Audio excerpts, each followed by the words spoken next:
Saya adalah salah satu dosen di program studi farmasi Fakultas MIPA Universitas Garut. Sebagai seorang dosen, saya diwajibkan untuk menjalankan tridharma perguruan tinggi, yaitu meliputi pengajaran, penelitian, dan pengabdian masyarakat.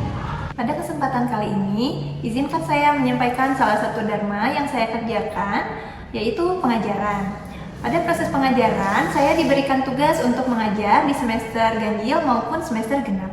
Pada semester ganjil, saya diberikan tugas untuk mengajar mata kuliah biologi sel sebanyak 2 SKS, farmakognosi sebanyak 2 SKS, praktikum farmakognosi sebanyak 1 SKS, dan bahan alam non tumbuhan sebanyak 2 SKS.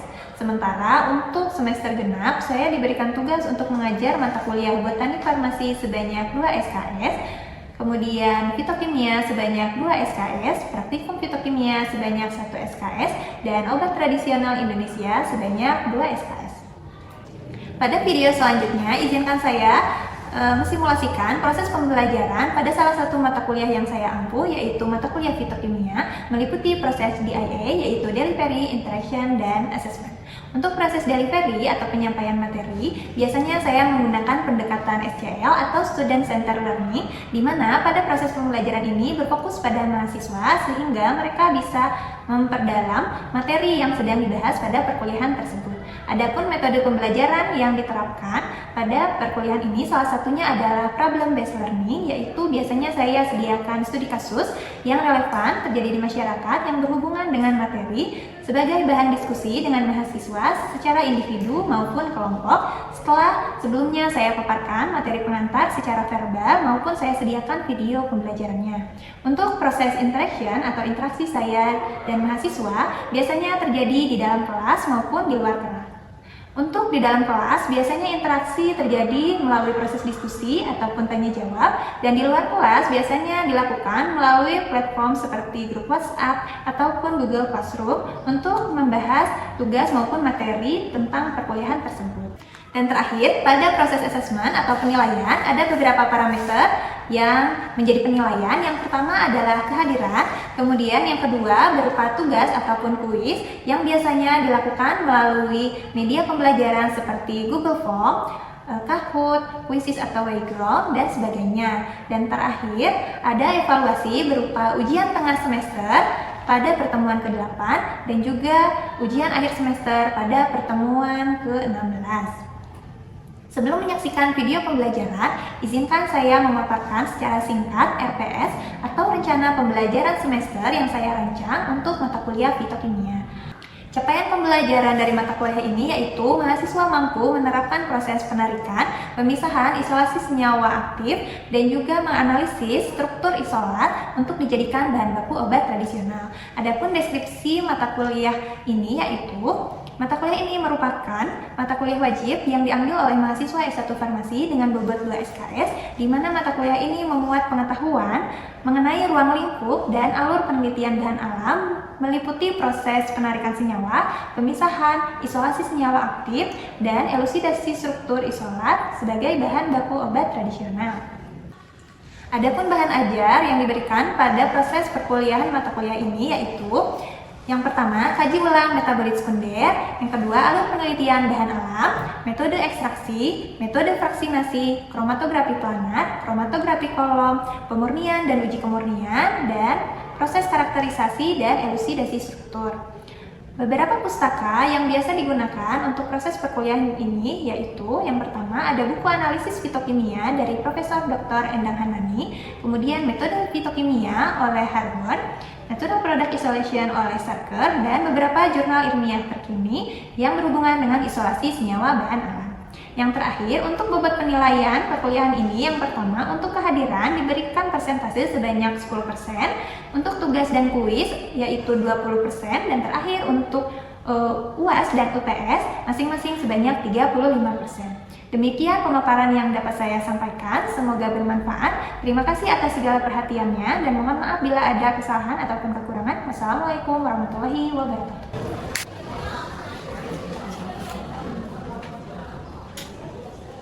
Baik, kita mulai ya perkuliahan hari ini. Assalamualaikum warahmatullahi wabarakatuh. Waalaikumsalam warahmatullahi wabarakatuh. Baik, sebelum dimulai seperti biasa kita berdoa dulu. Silakan dipimpin doanya. Sebelum memulai pembelajaran, kita berdoa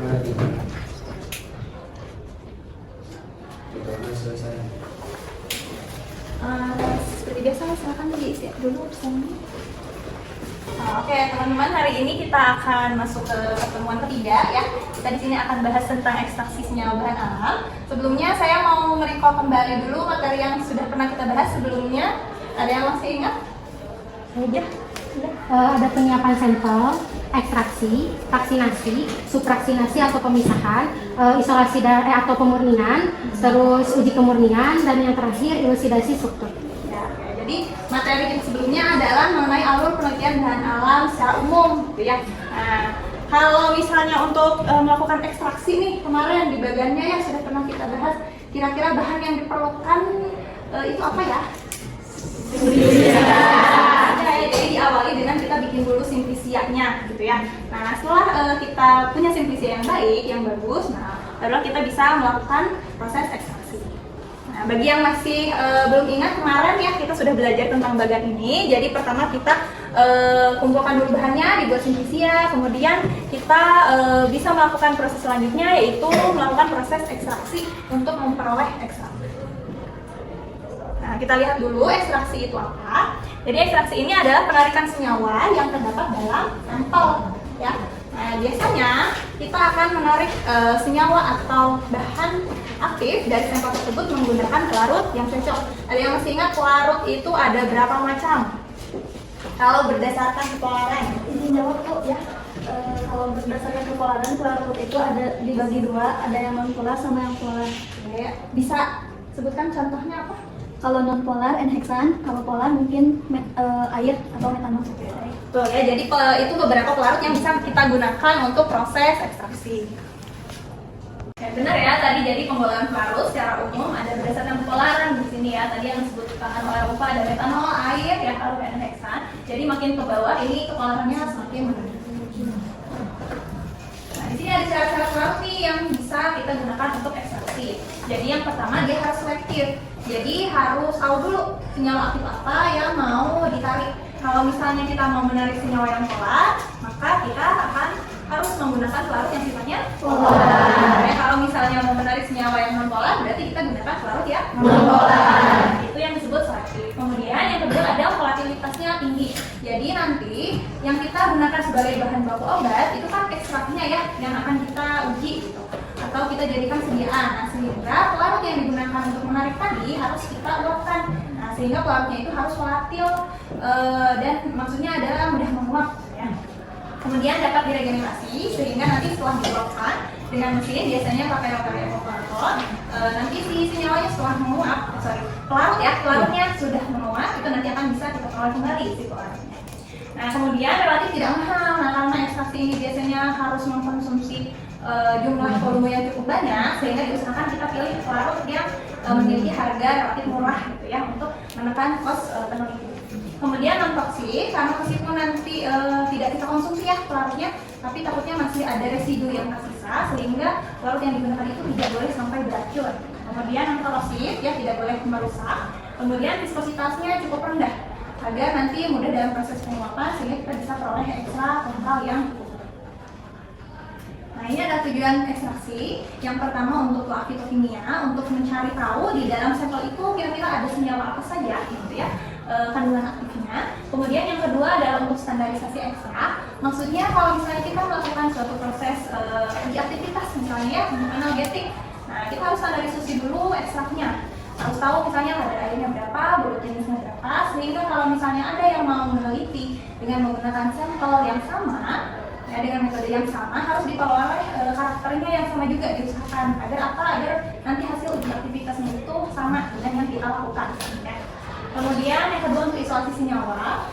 Isolasi itu berarti untuk kita memperoleh suatu senyawa target. Kalau misalnya kan kita sudah pernah bahas ya kalau tanaman itu punya senyawa flavonoid, punya alkaloid. Nah, kalau misalnya kita mau isolasi flavonoidnya saja, nah itu bisa. Ya, salah satunya yang pertama kita pilih dulu metode ekstraksi yang pertama. Kemudian untuk bahan baku pembuatan sediaan, jadi untuk beberapa senyawa target kan sudah tahu ya, misalnya kunyit, kita sudah tahu bahwa yang aktif itu adalah kurkumin. Nah, kita cari itu metode ekstraksi yang tepat untuk memperoleh kurkumin itu seperti apa, adalah kita gunakan metode ekstraksi. Kemudian yang terakhir untuk uji efek farmakologi, jadi untuk menguji aktivitas, baik itu misalnya senyawanya yang sudah kita ketahui ya kandungannya apa, atau bisa uji aktivitasnya dulu, baru nanti dicari senyawa aktifnya itu. Nah, ini kemudian ada faktor-faktor yang mempengaruhi ekstraksi. Yang pertama adalah struktur komponen dari sampelnya, ya, seperti apa. Kemudian, jadi untuk komponen sampel bahan yang digunakan untuk ekstraksi itu lebih baik luas permukaannya besar. Jadi dibandingkan kita ekstraksi jahe utuh, mending nanti jahenya kita potong-potong dulu ya, kita redam dulu sehingga luas permukaannya lebih besar. Jadi kita bisa ekstraksi lebih optimal. Kemudian ada suhu. Nah, suhu ini nanti kalau misalnya adanya suhu atau pemanasan, dia juga akan meningkatkan kelarutan sehingga senyawanya bisa kita tarik dengan mudah. Namun nanti akan kita bahas ya, ada beberapa senyawa yang tidak cocok nih ya dengan keberadaan suhu. Kemudian tekanan, terutama kalau misalnya nanti kita gunakan seperti kromatografi atau misalnya untuk proses ekstraksi dengan menggunakan perkolasi, nanti kita bahas metodenya. Kalau adanya tekanan itu akan membantu proses ekstraksi lebih cepat. Ya. Kemudian matris adalah sampel yang kita gunakan. Kita lihat ya bentuknya segar ataupun kering. Nah, sekarang kita langsung masuk ke penggolongan ekstraksinya ya. Jadi ekstraksi itu kan proses penarikan senyawa. Nah, ternyata di sini kita bisa golongkan nih menjadi beberapa macam ekstraksi. Yang pertama ada berdasarkan bentuk. Berdasarkan bentuk di sini adalah bentuk sampelnya. Ya. Yang pertama ada cair padat. Jadi cair di sini adalah bentuk pelarutnya, sedangkan padatan itu adalah sampelnya. Jadi contohnya adalah tadi simplisia, gitu ya. Nah, simplisia kemudian kita tambahkan air atau metanol ya. Itu yang dimaksud dengan ekstraksi cair padat. Beberapa metodenya di sini ada maserasi, perkolasi, reflux, ekstraksi sinambung atau sosrat. Kemudian yang kedua ada ekstraksi cair-cair. Nah, kalau ekstraksi cair-cair, senyawa yang akan kita tarik itu berada pada sampel cairan. Misalnya api, ataupun mungkin kita sudah punya seduhan, ya, seduhan sampel apa, ternyata kita mau ambil atau tarik salah satu senyawa, gitu ya, diekstraksi bertingkat, diekstraksi berulang dengan cairan yang lain, dengan yang sesuai. Gitu ya. Di sini alat atau metode yang bisa kita gunakan adalah kita bisa ekstraksi cair-cair menggunakan colong pisah, kemudian juga ada ekstraksi sinambung dengan menggunakan alat metode. Yang selanjutnya ada penggolongan ekstraksi berdasarkan waktu kontak. Yang pertama ada bertahap dan juga sinambung. Yang bertahap ini adalah maserasi, reflux, dan IgG. Jadi bertahap itu biasanya kita harus secara manual gitu ya, memasukkan sampel dengan pelarut, kemudian dibiarkan beberapa lama, kita ganti pelarutnya dengan yang baru, gitu ya, terhadap sampel yang sebelumnya sudah kita ekstraksi sebelumnya, ya, jadi beberapa kali. Kalau yang sinambung dengan alat Craig, pelarutnya itu tidak usah kita saring dulu, jadi kita langsung saja masukkan, nanti alatnya akan berputar terus menerus sehingga terus kontak dengan si sampel. Nah, yang terakhir di sini ada penggolongan ekstraksi berdasarkan energi. Nah, di sini ada cara panas dan juga cara dingin. Cara panas dan cara dingin di sini kalau kita lihat penjelasannya, cara panas ini untuk senyawa yang sudah diketahui dan termostabil. Kira-kira maksudnya termostabil itu apa ya? Beda. Jadi itu kalau termostabil itu tahan terhadap panas. Ya, tahan terhadap panas. Jadi dari sana ya bisa kita lihat bahwa maksud di sini, yang dimaksud energi di sini adalah pemanasan. Ya. Jadi cara panas dan cara dingin itu bukan berarti cara panas dipanaskan, cara dingin didinginkan ya. Tapi cara panas ini berarti kita lakukan proses ekstraksinya dengan adanya pemanasan. Di sini contohnya ada reflux dan juga soklet ya, digunakan untuk senyawa yang sudah diketahui, maksudnya sudah diketahui kalau dia tahan panas ya, atau termostabil istilahnya. Kemudian yang kedua cara dingin itu ada maserasi dan perkolasi. Itu berarti prosesnya itu bukan didinginkan tapi tidak ada suhu, tidak ada pemanasan gitu ya. Nah, ini biasanya untuk senyawa yang belum diketahui, jadi kita tidak tahu dia stabil atau tidak gitu ya terhadap panas, atau senyawa yang memang sudah diketahui bahwa dia termolabil atau tidak tahan terhadap panas. Selanjutnya kita akan bahas ya tadi metode-metode yang kita sebutkan, ada metode maserasi, perkolasi, reflux itu seperti apa. Yang pertama kita lihat dulu ekstraksi cara dingin, berarti tidak adanya pemanasan. Jadi maserasi ini adalah proses penyalian dengan cara merendam serbuk simplisia. Jadi sama seperti kalau misalnya kita mau seduh kopi ya, kita masukkan air, dibiarkan gitu ya. Nah, dikocok dulu kan ya, diaduk dulu, kemudian kita biarkan biar larut. Nah, ini juga sama, jadi cukup direndam simplisianya di dalam cairan penyari, itu tergantung tadi pelarut yang cocoknya apa, kemudian dibiarkan pada suhu kamar. Nah, biasanya macerasi ini dilakukan selama 3 kali 24 jam. Jadi selama 1 kali 24 jam kita biarkan ya. Nah, biasanya volume pelarutnya itu 1:10 dengan bahannya. Kemudian nanti setelah 1 kali 24 jam kita saring, kita tampung filtratnya, lalu nanti kita ganti dengan pelarut yang baru sampai 3 hari ya.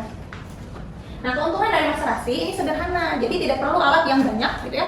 Cukup biasanya dengan toples, masukkan simplisia, lalu tambahkan pelarut sampai dia rendam atau tadi maksimal 1:10-nya gitu ya.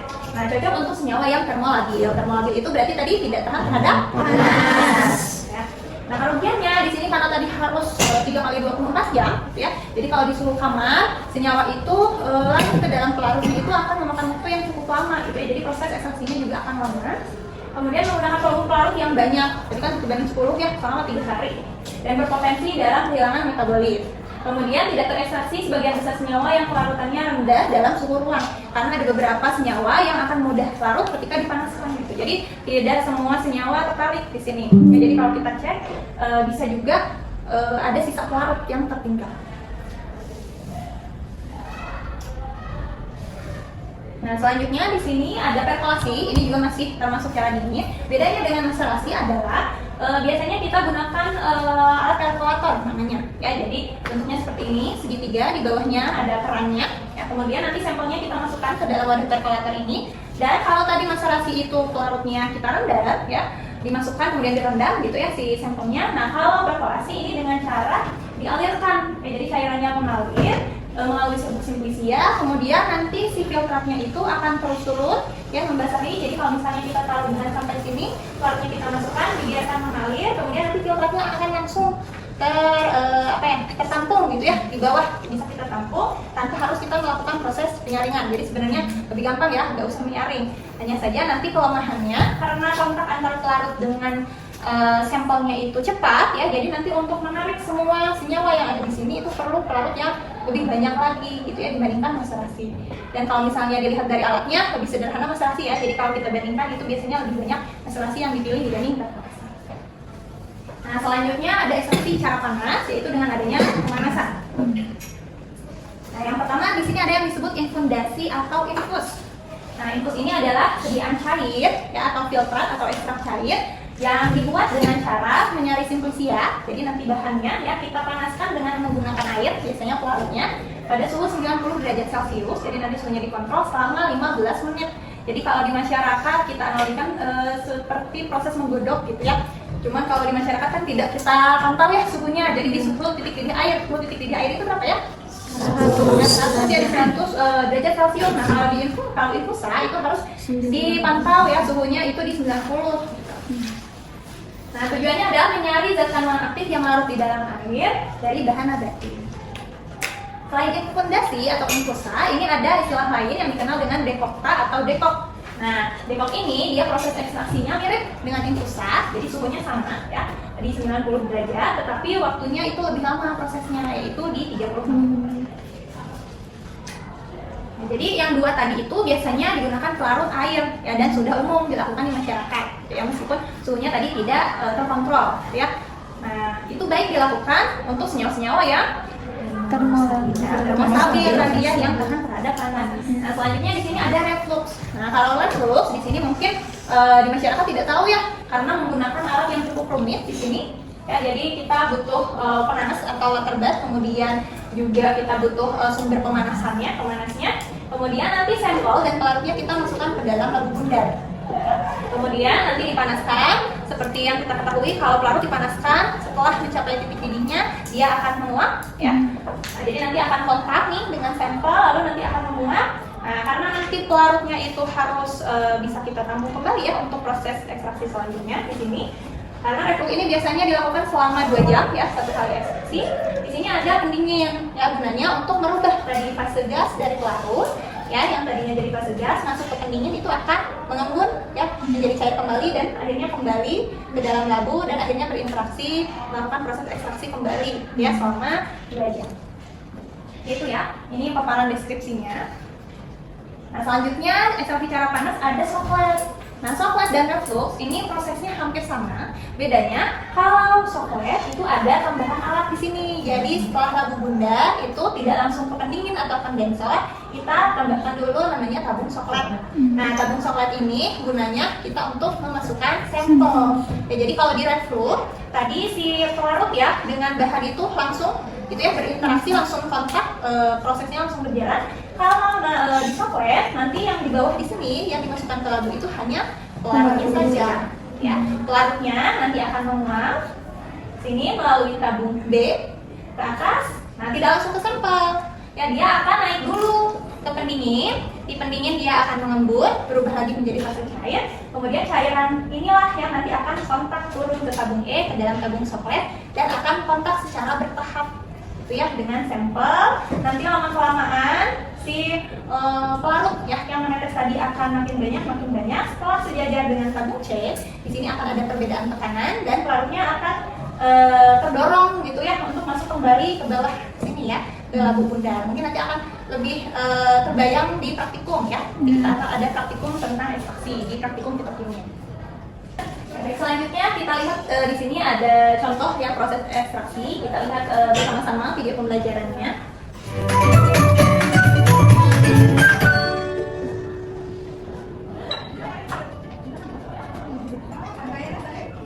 Setelah tadi kita lihat ya video pembelajarannya, kemudian juga tadi materi pengantarnya sudah saya paparkan. Selanjutnya waktunya kita berdiskusi. Di sini kebetulan kan duduknya sudah berkelompok ya.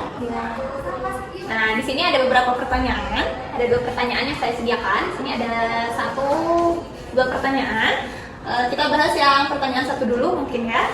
Nah, nanti silahkan kalian diskusikan berkelompok. Di sini saya sediakan suatu kasus dan dituntut kalian menentukan metode ekstraksi dan juga pelarut yang cocok untuk kasus tersebut. Silakan saya berikan waktu 10 menit mungkin ya untuk diskusi. Bisa dimulai dari sekarang.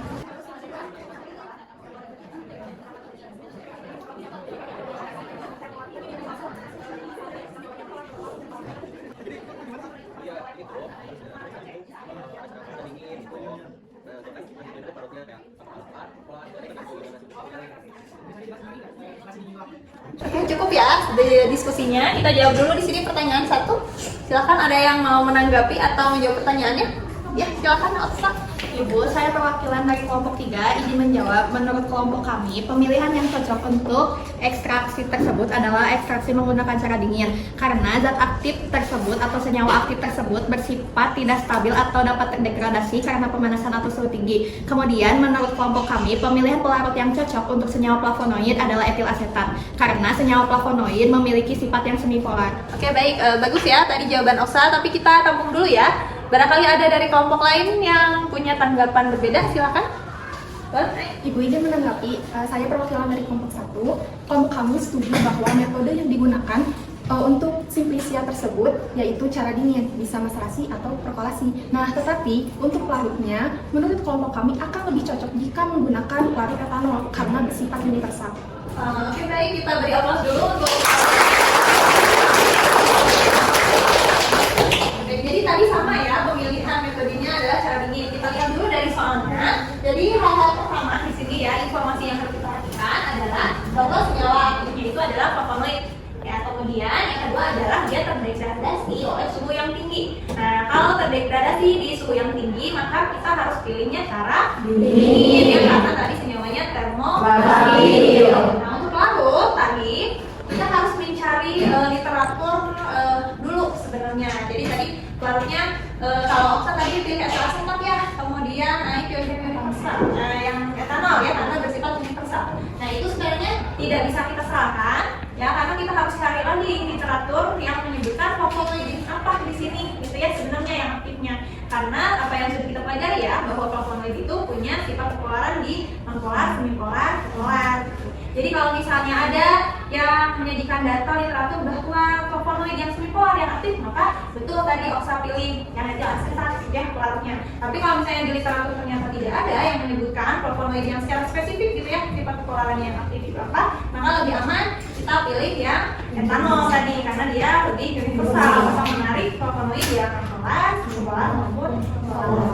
Selanjutnya kita bahas pertanyaan kedua ya. Di sini ada dua hal. Ini juga sama ya. Mereka ingin mengisolasi senyawa aktif yang memiliki aktivitas anti hiperurisemia nih. Berdasarkan penelusuran pustaka, senyawanya itu tidak rentan terhadap panas. Awas nih ya, harus digarisbawahi. Kemudian punya sifat kepolaran yang sangat tinggi.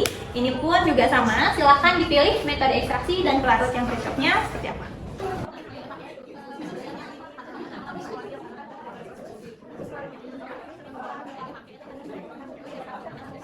Nah, baik, kita sekarang lanjutkan ke pertanyaan kedua ya. Di sini silakan siapa yang mau menanggapi? Oke, silakan ya. Jadi menurut kelompok kami, kalau misalkan dilihat dari soal itu, karena senyawa aktifnya itu tahan terhadap panas atau termostabil, maka metode yang paling cocok itu metode cara panas seperti soklet atau reflux. Terus penggunaan pelarutnya yaitu menggunakan pelarut etanol. Baik, bagus ya. Kita tampung dulu. Selanjutnya ada kelompok lain yang mau menanggapi? Izin Ibu menanggapi. Ya, silakan. Saya perwakilan dari kelompok 4. Menurut kelompok kami, metode yang cocok juga sama seperti tadi, yaitu cara panas, yaitu reflux dan soklet karena senyawanya tahan panas. Tapi karena senyawanya mempunyai kepolaran yang lebih tinggi, jadi lebih baik menggunakan pelarut air. Kita berikan aplaus buat. Jadi untuk pertanyaan ini juga sama ya. Tadi tanggapannya yang beda adalah pelarutnya ya.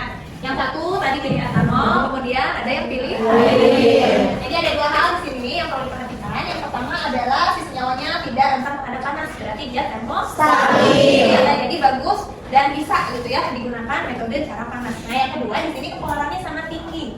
Ya, untuk etanol tadi memang karena dia universal, maka dia bisa menarik ya senyawa yang polarannya saja, karena kemampuan universalnya tadi mungkin akan kurang optimal gitu ya menarik senyawa polarnya. Jadi karena diceritakan bahwa polarannya sangat tinggi, maka akan lebih tepat pakai pelarutnya air. Nah, dia karena dibandingkan etanol dengan air lebih polar air. Ya, hanya saja kalau air ini tidak cocok ya dipakai dengan menggunakan reflux atau soklet. Tadi ada dua metode lain yang cocok dengan menggunakan pelarut air, ada apa?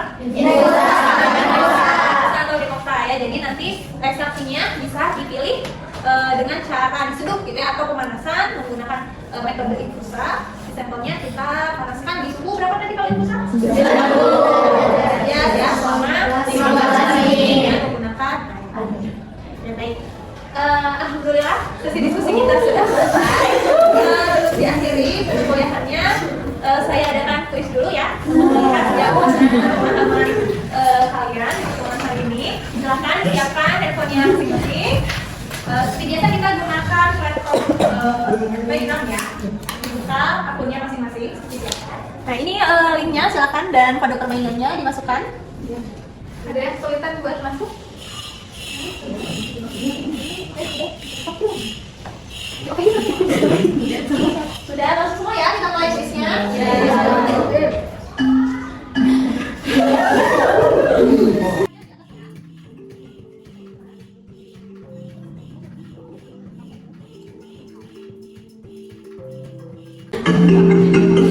Sudah semua ya, kita akhiri.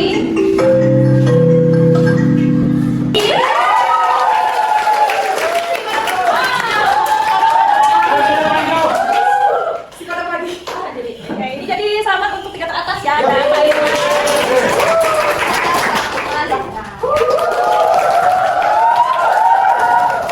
Tadi kita lihat ya hasil tulisnya bagus. Alhamdulillah. Hasilnya sudah selesai. Baik, mungkin sekian yang bisa saya sampaikan. Terima kasih atas segala perhatiannya. Mohon maaf bila ada kesalahan. Untuk minggu depan kita akan langsung masuk ke materi selanjutnya, yaitu vaksinasi. Silahkan dibaca-baca dulu ya materinya. Ya, tutup. Assalamualaikum warahmatullahi wabarakatuh. Waalaikumsalam warahmatullahi wabarakatuh.